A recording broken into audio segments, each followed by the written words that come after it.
4. A los 12 años ya llevaba 4. No 4 canicas ganadas en el patio de la escuela, ni 4 novias de manita sudada. 4 cuerpos, o lo que quedaba de ellos. La prensa me puso el apodo El Ponchis. Sonaba casi tierno, como de caricatura. El sicario niño. La pesadilla de Cuernavaca. Me pintaron como un demonio. Una leyenda de esas que se cuentan en voz baja en los barrios bravos de Morelos para asustar a los pibes que andan de malandros. La verdad es mucho más simple y mucho más sucia. No era un demonio. Era un mocoso flaco de 11 años, con los dientes chuecos y más miedo que hambre. Y créanme, tenía un chingo de hambre. No me miren como un monstruo todavía, espérense. A los monstruos los fabrican. No nacen de la nada en una vecindad jodida de Tejalpa. El mío se empezó a gestar el día que mi jefe se fue para el otro lado y nunca más llamó. Nos dejó a mi jefa, a mis hermanas y a mí, con una mano adelante y otra atrás. Mi madre se mataba en 2 turnos limpiando casas de ricos en Cuerna, y el refri casi siempre estaba vacío. A veces comíamos tortillas duras con sal, y si era un buen día, un plato de frijoles para todos. El lujo era una Coca-Cola. Mis hermanas, las Chabelas, como les decían, eran mayores que yo. Ellas encontraron una salida más rápida. Empezaron a juntarse con la gente del cártel del Pacífico Sur. Primero eran novias de los sicarios, luego se convirtieron en parte del negocio. Eran las que movían mujeres, las que llevaban y traían paquetes. Y yo era el hermanito estorbo que las seguía a todas partes. Al principio me usaban de halcón. Me daban una bici vieja y 50 pesos para que me pasara toda la tarde en una esquina, pedaleando en círculos. Si veía una patrulla, un coche sospechoso, cualquier cosa rara, tenía que avisar. Era un juego peligroso, pero para mí era mejor que estar en la casa viendo el techo con la panza gruñendo. Me sentía importante. Por primera vez en mi vida, alguien me daba una responsabilidad, y me pagaban. Con esos 50 pesos me compraba unas papas y un refresco, y me sentía el rey del mundo. Pero el juego se acabó pronto. Una noche, una de mis hermanas me dijo que el jefe, un cabrón al que todos le decían el negro, quería verme. El corazón me empezó a latir como un tambor. Ver al negro no era bueno. Significaba que o te iban a dar un trabajo más grande o te iban a dar un plomazo. La casa de seguridad olía a humedad, a cigarro barato y a algo más. Un olor metálico y dulce que todavía se me mete en las pesadillas. Era el olor de la sangre seca. El negro estaba sentado en un sillón de plástico, con un cuerno de chivo recargado en la pared. A sus pies había un hombre, o lo que parecía un hombre. Estaba encintado de la cara a los pies, solo se le veían los ojos llenos de pánico. Gemía. El negro ni me miró. Siguió limpiándose las uñas con una navaja. «Este güey es de los Beltrán Leiva», dijo, como si hablara del clima. «Vino a calentar la plaza. Tu hermana dice que eres listo, que tienes huevos». Yo no dije nada. No podía. Tenía la garganta seca. Él se levantó, se acercó al tipo amarrado y le puso la punta de la navaja en el cuello. El hombre empezó a temblar violentamente. «Pero ser listo no sirve de nada aquí si no tienes estómago», continuó el negro. Y entonces me miró. Sus ojos eran como 2 pedazos de carbón, muertos. Me extendió un cúter, de esos con la navaja oxidada. «Quítale un dedo, el que quieras, para que aprenda a no meter las manos donde no debe». El mundo se detuvo. El zumbido en mis oídos era lo único que escuchaba. Miré a mi hermana. Ella asintió, con una mirada fría que nunca le había visto. Era una orden. Vendí mi alma en ese instante. Por 50 pesos, por un plato de frijoles, por el miedo a que si decía que no, el próximo en el suelo sería yo. Me acerqué temblando. El hombre en el suelo me suplicaba con los ojos. Olía a orines. Agarré su mano, sentí el hueso bajo la piel. Cerré los ojos y corté. El grito ahogado por la cinta fue un sonido que jamás, jamás voy a olvidar. Tampoco el chasquido del hueso. El negro se rió. Una risa seca, sin alegría. Me dio una palmada en la espalda que casi me tira. Bienvenido a la familia Ponchis. Me dio 200 pesos. 200 pesos por un dedo y por mi infancia. Esa noche no dormí, no por la culpa, que esa vino mucho después. No dormí por el olor. El olor a sangre y a miedo ajeno se te pega en la piel, se te mete por la nariz y se queda a vivir en tu cerebro. Esa fue mi graduación. Dejé de ser Edgar, el niño que jugaba a las canicas, y empecé a ser el Ponchis, el que cortaba dedos. Tenía 11 años.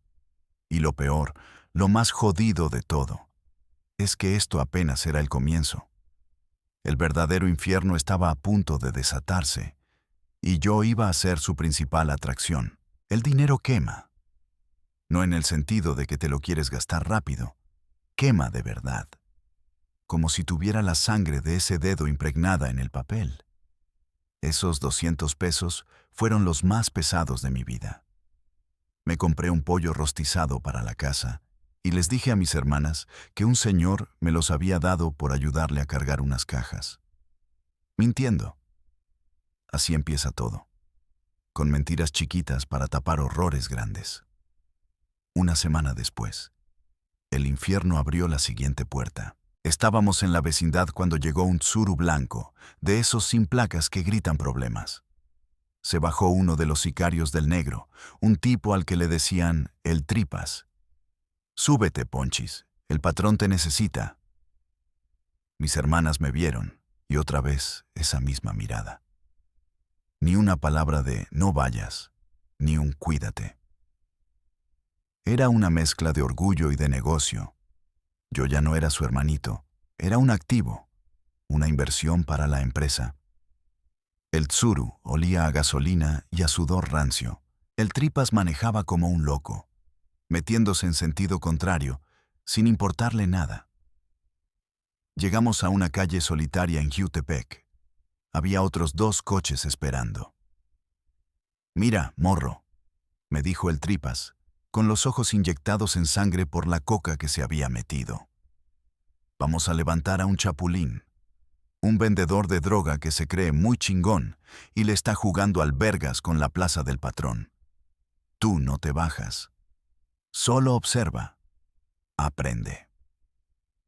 Pero el plan se fue al carajo. Cuando le cerraron el paso al coche del tipo, el güey salió corriendo. Era un callejón estrecho. Los hombres del negro, todos grandotes y pesados, no cabían bien. «Chíngatelo, Ponchis, tú sí cabes», gritó el Tripas. Me aventó un arma. Era una pistolita ridícula. Una calibre .22, parecía de juguete. No pesaba nada. Corrí. Mis piernas flacas se movían por puro instinto, por puro pánico a fallarles. Alcancé al tipo. Se tropezó y cayó. Me vio y en sus ojos no había odio, solo sorpresa. ¿Tú? ¿Un niño? Se estaba levantando cuando los hombres del negro llegaron por el otro lado del callejón. Lo rodearon. Lo empezaron a patear en el suelo. La cara se le convirtió en una masa de sangre y tierra. Lo arrastraron de vuelta al coche y lo aventaron a la cajuela. En todo el camino de regreso a la casa de seguridad, la cajuela no dejó de golpearse desde adentro. Boom, boom, boom. Era el sonido de un hombre luchando por su vida. Cuando lo sacaron, ya casi no se movía. Lo tiraron en el mismo piso donde días antes había estado el otro hombre. Esta vez no había preguntas. No había interrogatorio. Solo una sentencia. El negro se acercó a mí. ¿Viste qué fácil? A estos perros hay que tratarlos como perros. Puso la pistolita 22 en mi mano. La sentí helada. El honor es tuyo, campeón.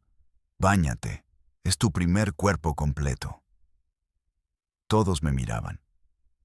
Mi corazón quería salírseme del pecho. El hombre en el suelo me vio. Sus labios rotos intentaron decir algo. Negué con la cabeza. No quería. Juro por mi madre que no quería. Pero la mirada del negro era una pistola en mi propia nuca. Levanté el arma temblando. Apunté a la cabeza como había visto en las películas. Cerré los ojos y disparé. El sonido no fue un estruendo. Fue un pop, un ruidito seco y estúpido. El hombre se sacudió y empezó a convulsionar. Un quejido animal salió de su garganta. No había muerto. El tiro no había sido bueno. «En la 100, pendejo, en la 100», me gritó el negro, furioso. Abrí los ojos. La sangre brotaba de un hoyito en su frente. El terror en su mirada se multiplicó por 1000. Era el infierno. Estaba viendo el infierno en los ojos de un moribundo al que yo había matado a medias. Volví a disparar. Pop. Y otra vez. Pop. Hasta que se quedó quieto. El silencio que siguió fue más fuerte que los disparos. Nadie dijo nada. Solo el olor a pólvora y a muerte fresca. Me vomité en una esquina. Vomité el pollo rostizado, los frijoles, el miedo, lo poco que quedaba de mi niñez. Cuando terminé, el negro me dio una botella de agua. Ya pasó. El primero siempre es el más cabrón. Ya los demás son como matar cucarachas. Me dio un fajo de billetes. 5,000 pesos. Nunca en mi vida había visto tanto dinero junto. Al día siguiente, el negro me llevó a un centro comercial. Me compró unos tenis Nike que brillaban, unos jeans de marca, una gorra de los Yankees. Me preguntó qué más quería. Le dije que una consola de videojuegos. Me compró la más nueva, con 3 juegos. Mientras caminábamos por los pasillos llenos de luces y de gente feliz, yo no podía dejar de ver la sangre en el piso de la casa de seguridad. Llevaba puestos los zapatos más caros de mi vida, pero sentía que mis pies estaban descalzos, parados sobre un charco de sangre pegajosa. Mis hermanas estaban felices. El dinero empezó a fluir. Compramos un refri nuevo, lo llenamos de comida, pusimos un estéreo y la música sonaba todo el día. Para el barrio, éramos los que estaban progresando. Nadie preguntaba de dónde salía el dinero. Y yo me convertí en el amuleto de la suerte del negro. Me llevaba a todos los jales. Mi cara de niño pendejo era el disfraz perfecto. Nadie sospechaba de un escuincle de 12 años. Me usaban para entregar paquetes, para vigilar casas, para acercarme a los objetivos. Y para terminar el trabajo sucio. Después del primero, vinieron el segundo, y el tercero, y el cuarto. Dejé de vomitar. Dejé de temblar. El pop de la 22 se volvió una música de fondo. Y entonces, un día, el negro trajo una cámara de video. «Vamos a hacerte famoso, cabrón», me dijo sonriendo. «Quiero que todos en Morelos y en todo México sepan quién es el que manda aquí. Quiero que le tengan miedo hasta a los niños». Me puso un chaleco táctico que me quedaba enorme. Un cuerno de chivo de juguete en una mano y una pistola de verdad en la otra. Detrás de mí, colgaron a 2 tipos de los pies. Estaban vivos, todavía. «Sonríe, Ponchis», dijo el negro, mientras la luz roja de la cámara se encendía. «Saluda a tus fans». Ese día entendí que no solo me habían comprado el alma. La estaban grabando para venderla en pedacitos. Me estaban convirtiendo en un producto, en una marca de terror. Y yo, con 12 años y unos Nike nuevos, sonreí para la cámara. Porque eso era lo que mi jefe quería. El monstruo ya no estaba en fabricación. Estaba listo para su debut. La fama es una droga más cabrona que la cocaína. El video se regó como pólvora. De repente, todo el mundo sabía quién era el Ponchis. En el barrio, los morros me veían como si fuera un superhéroe. Los tenderos no me cobraban las papitas. Los policías, cuando me llegaban a parar, veían la cara del negro en el asiento del copiloto y se cuadraban. «Pase, joven, que tenga buen día». Era una locura. Tenía 12 años y el poder de un comandante. Mi vida se partió en dos. De día, iba a la secundaria. Hacía tareas de matemáticas, me peleaba por un sándwich en el recreo. Pero en la tarde, empezaba el otro turno. La escuela del diablo. El negro me enseñó a tablear. Traían a los soplones o a los que se quedaban con mercancía. Los encueraban y los amarraban a una silla. El negro me pasaba una tabla gruesa, de esas de construcción. «En las nalgas, ponchis. Dales hasta que canten o hasta que se desmayen». Los gritos se mezclaban con el olor a carne golpeada y a mierda. Yo le daba una y otra vez, hasta que mis brazos se cansaban. Al principio sentía asco, luego ya no sentía nada. Era un trabajo, como clavar un clavo. Solo que el clavo era un ser humano. Una vez trajeron a un político local, un regidor de medio pelo que le había prometido la plaza a gente de la familia michoacana. Lo sentaron frente a nosotros. El tipo sudaba frío. Intentaba mantener la compostura. «Mire, señor, creo que hay un malentendido», decía con la voz temblorosa. El negro se rió en su cara. «No hay ningún malentendido, licenciado. El único malentendido es que usted siga respirando». Esa vez no usaron tablas. Sacaron un soplete. Me ordenaron que le quemara las plantas de los pies. El olor a piel quemada es lo peor que te puedas imaginar. Es un olor dulce, grasoso, que se te mete en la garganta y te hace querer vomitar. El político gritó como un cerdo en el matadero. Confesó todo. Les dio nombres, ubicaciones, contactos. Le prometió al negro el doble de lo que le habían ofrecido los otros. Cuando terminaron con él, estaba irreconocible. Lo dejaron ir. «A este no lo matamos», me explicó el negro. «Este nos va a servir más vivo, con el culo lleno de miedo. Ahora es nuestro perro». Y así era. La corrupción no es un sobre con dinero que pasa por debajo de la mesa. Es un regidor con los pies quemados, suplicando por su vida. Es el jefe de la policía llegando a las fiestas que hacíamos en las casas de seguridad. Fiestas que eran legendarias. El negro era un cabrón, pero sabía cómo gastar el dinero. Traía grupos famosos, de esos que salen en la tele. Recuerdo una noche que llegó Sergio Gómez, el cantante de Capas de la Sierra. Cantó para nosotros, un grupito de 20 sicarios y mis hermanas. Bebió con el negro, se tomaron fotos. Parecía uno más de nosotros. Meses después, lo encontraron muerto. El mundo del espectáculo se escandalizó. Para nosotros fue solo otro martes. Se quiso pasar de listo. Fue todo lo que dijo el negro. También venían futbolistas, actores de telenovela, gente que uno veía en las revistas. Llegaban por droga, por mujeres o simplemente por la emoción de estar cerca del peligro. Se sentían intocables, protegidos por el poder del cártel. No entendían que para el negro todos eran desechables. Nosotros, los sicarios, y ellos, los famosos. Éramos herramientas. Unos con cuernos de chivo, otros con guitarras. Pero herramientas al fin y al cabo. Mis hermanas eran las reinas de esas fiestas. Se movían entre los narcos y los invitados como si fuera su mundo. Se vestían con ropa cara, joyas. Se habían operado todo lo que se podían operar. Ya casi no hablaban conmigo. Me veían como el carnicero, el que hacía el trabajo sucio. Ellas eran la cara bonita del negocio. Yo era las manos manchadas de sangre. Una noche, una de ellas, la más chica, se peleó con su novio, un lugarteniente apodado el Chucky. El tipo le metió una cachetada. Yo lo vi. La sangre me hirvió. Saqué la 22 que siempre cargaba fajada en la cintura y le apunté a la cabeza.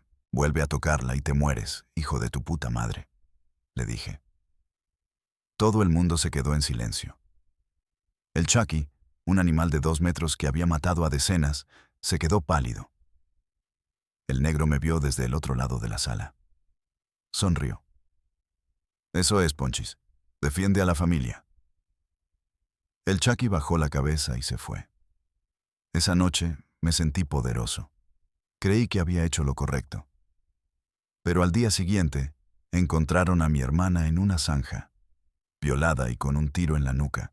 El mensaje era claro. La familia era el cártel, no la sangre. El negro me llamó a su oficina. Pensé que me iba a matar.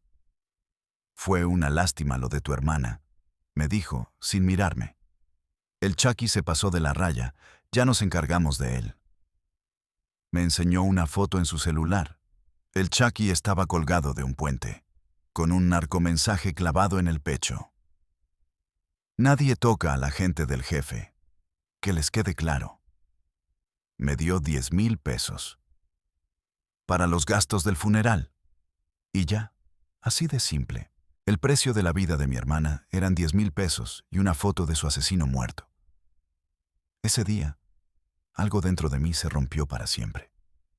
Dejé de sentir. Dejé de tener miedo. Dejé de tener remordimiento. Dejé de tener esperanza. Me convertí en una máquina. Si el negro decía «mata», yo mataba. Si decía «tortura», yo torturaba. No preguntaba por qué.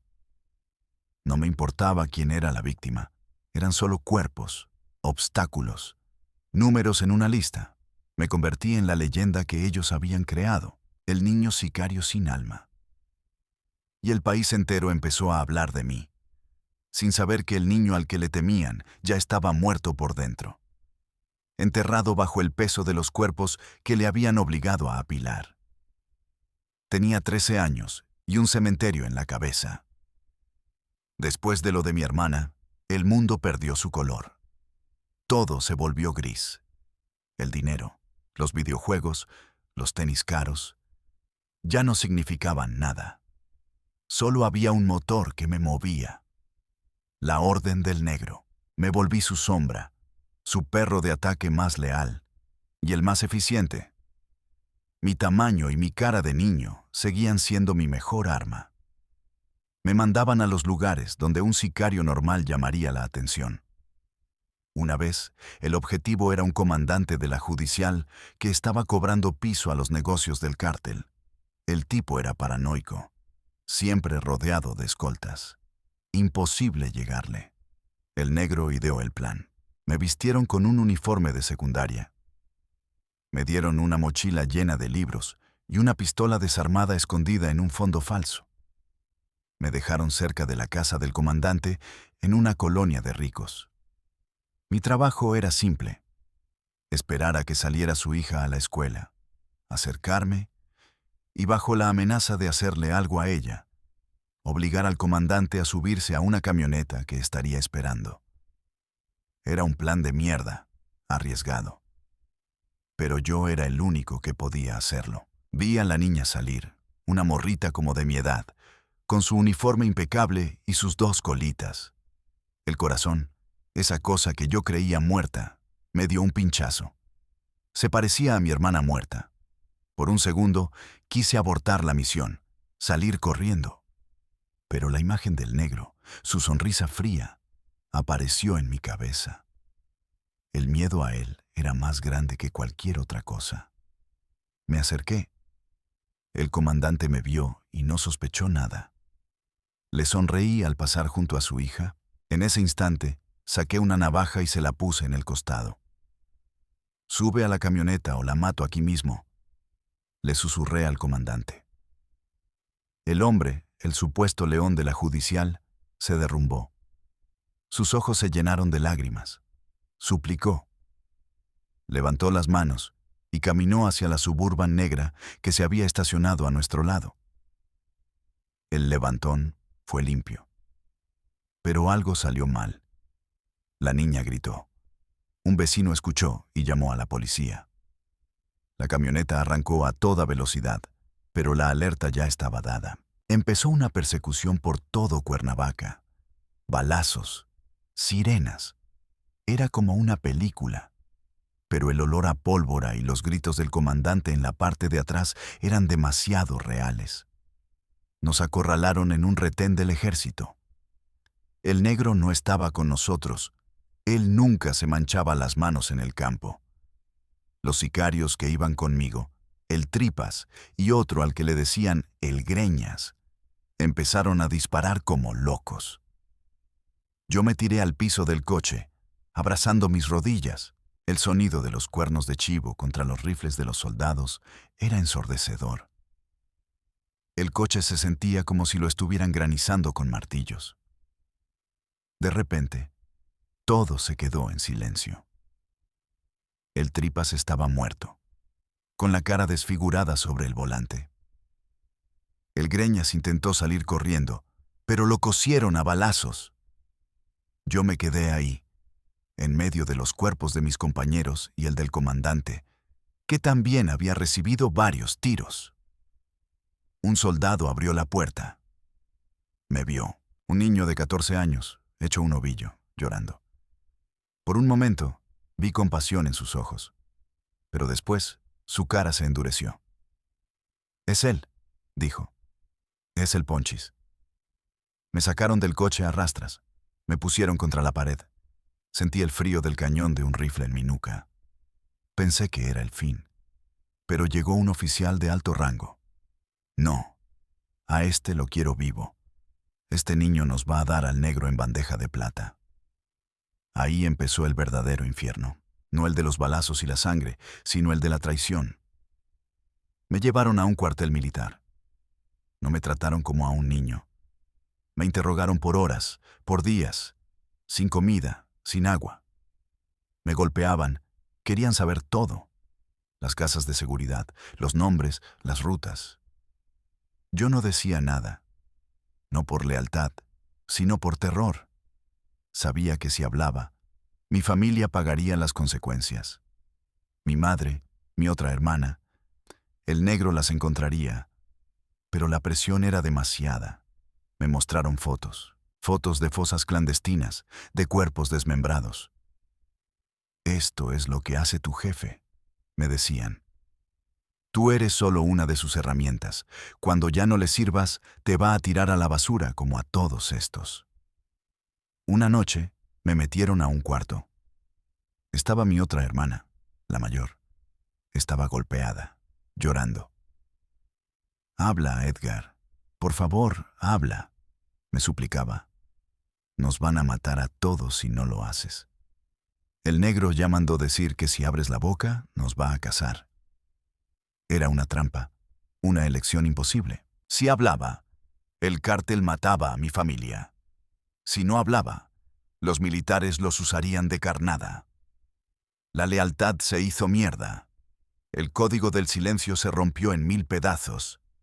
¿A quién debía serle leal? ¿Al monstruo que me creó y que mató a mi hermana? ¿O a los cabrones que torturaban a mi otra hermana para sacarme información? No había salida. Estaba atrapado. Me di cuenta de que nunca fui parte de una familia. Fui un peón, una pieza de ajedrez en un juego de psicópatas. La leyenda de El Ponchis era una mentira, una cortina de humo para los verdaderos monstruos como el negro, los políticos, los policías. Ellos eran los que movían los hilos. Yo solo era el títere con la pistola. La paranoia me empezó a comer vivo. En la celda, cada sombra parecía un sicario del negro. Cada ruido era un paso hacia mi ejecución. Me sentía cazado por el cártel, por el gobierno, por los fantasmas de los que había matado. El sueño de poder y dinero se había convertido en una pesadilla claustrofóbica. Y en el fondo de esa pesadilla, una verdad brutal me golpeó. El error fatal no fue el levantón fallido. El error fatal fue aquel día, a los 11 años, cuando acepté el cúter oxidado y corté ese primer dedo. Ese fue el momento en que firmé mi propia sentencia de muerte. El resto solo había sido el prólogo de mi inevitable final. Y ahora, rodeado de enemigos, solo y sin nadie en quien confiar, entendí que el Ponchis estaba a punto de morir. La única pregunta era quién me mataría primero. Al final canté, no como un pájaro, sino como un perro apaleado. Les di una casa de seguridad, una de las menos importantes, para ganar tiempo. Les dije que ahí encontrarían al negro. Era mentira. Sabía que el negro nunca pisaba 2 veces el mismo lugar. Fue suficiente. Los militares me usaron, me grabaron, me exhibieron frente a la prensa como su gran trofeo de guerra. Ahí estaba yo, con 14 años, flaco, ojeroso, con un chaleco antibalas que me quedaba como vestido. El Ponchis, el sicario niño, capturado. Las cámaras me devoraban. Los flashes de las cámaras eran como pequeños disparos de luz.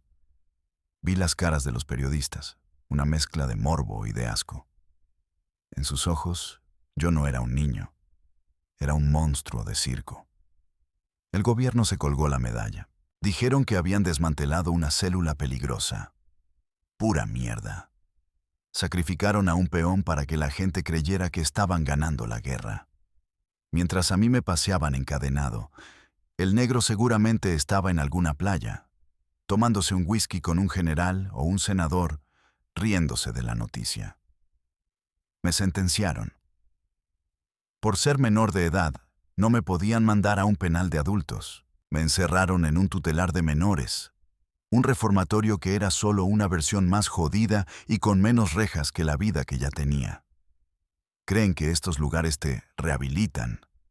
Es un chiste. Aquí adentro es la misma ley de la selva que afuera, solo que en un espacio más pequeño. Aprendes a hacer puntas con cepillos de dientes, a negociar con cigarros, a sobrevivir a las golpizas de los guardias y de los otros internos que quieren probar al famoso Ponchis. Los primeros meses fueron un infierno. Todos querían un pedazo de mí. Querían la fama. Querían el respeto que mi apodo cargaba. Tuve que pelear. Tuve que volver a ser el animal que el negro había creado, solo para que me dejaran en paz. Tuve que demostrar que aunque fuera un niño, todavía tenía los dientes afilados. Lo único bueno de estar encerrado es que el cártel no puede tocarme. Pero sé que me están esperando. La sentencia es corta. Saldré de aquí en unos años. Y ese día sé que habrá un tsuru blanco sin placas esperándome. Porque en este negocio no hay jubilación. O estás adentro, o estás 3 metros bajo tierra. Mi madre y mi hermana, que quedaba viva, fueron enviadas a Estados Unidos. Entraron a un programa de testigos protegidos. No sé dónde están. No sé si están bien. Es mejor así. El apellido que les di ya estaba manchado de sangre. A veces, en las noches, cuando el silencio del pabellón es total, escucho los gritos, los del hombre al que le corté el dedo, el pop de la 22, el llanto del comandante suplicando por la vida de su hija. No es culpa. La culpa es un lujo que no me puedo permitir. Si sintiera culpa por cada uno, me volvería loco. Es un eco. Un recordatorio constante del precio que pagué por un pollo rostizado y unos tenis Nike. Ahora, cuando veo las noticias, veo a otros como yo. Niños de 13, 14, 15 años, detenidos con armas más grandes que ellos. Les ponen apodos ridículos. Los exhiben como trofeos. Y la gente en sus casas se horroriza. ¡Qué monstruos!, dicen. ¿En qué se está convirtiendo este país? No entienden nada. No ven al niño con hambre, al niño abandonado, al niño al que le dieron a elegir entre un cúter y una bala en la cabeza. Solo ven el titular, el sicario niño, la leyenda. ¿Quieren saber la verdad? Yo no fui una leyenda, fui una herramienta. Fui un arma desechable en una guerra que no era mía. Me usaron los narcos para matar a sus enemigos. Y luego me usó el gobierno para venderle a la gente la ilusión de seguridad. Todos ganaron, menos yo. Menos los 4 que maté, menos mi hermana, menos todas las familias que destrocé. Así que la próxima vez que veas un video en internet de un morro posando con un cuerno de chivo, no pienses que es un diablo. Piensa en mí. Piensa en el hambre, en el miedo, en la falta de salidas. Piensa que detrás de ese monstruo probablemente hay un niño que solo quería un plato de comida caliente. O tal vez no. Tal vez solo soy un hijo de puta que intenta justificar lo que hizo. Ya ni yo mismo lo sé. Lo único que sé es que mi nombre es Edgar Jiménez Lugo. La prensa me llamó el Ponchis. El cártel me convirtió en su sicario estrella. Y yo solo era un niño que vendió su alma por nada y que ahora está esperando que vengan a cobrarle la factura final. Y créeme, tú, que estás viendo esto cómodo en tu celular, no estás tan lejos de este infierno como crees. Solo hace falta un mal día, una mala decisión, y la puerta se abre. A mí me la abrieron a los 11, y nunca, nunca más la pude cerrar.